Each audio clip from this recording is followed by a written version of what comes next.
Ну, как известно, правительство сейчас уделяет большое внимание селекции.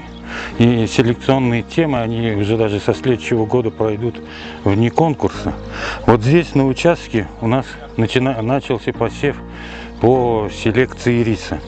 Здесь все селекционные питомники. Ввиду того, что посев у нас всегда проводится вручную, делянки очень мелкие, поэтому здесь все зависит от тщательной обработки почвы.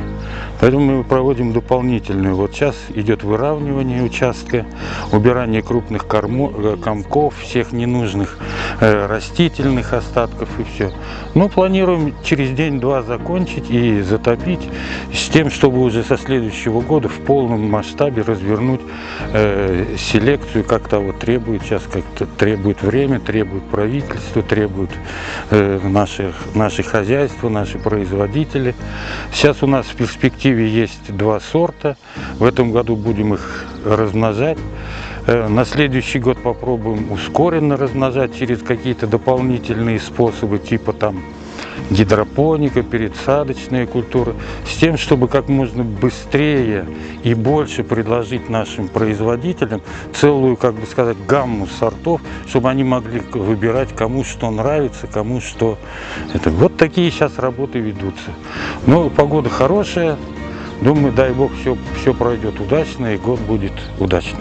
Бұл жерде селекциялық жұмыстарды, питомниктерін разбивка жасап бастап жатырмыз. Мына көріп тұрғандарыңыз, мына жерде конкурсный питомниктің бірінші жылқысы 7 метр квадратын делянкада орналасады.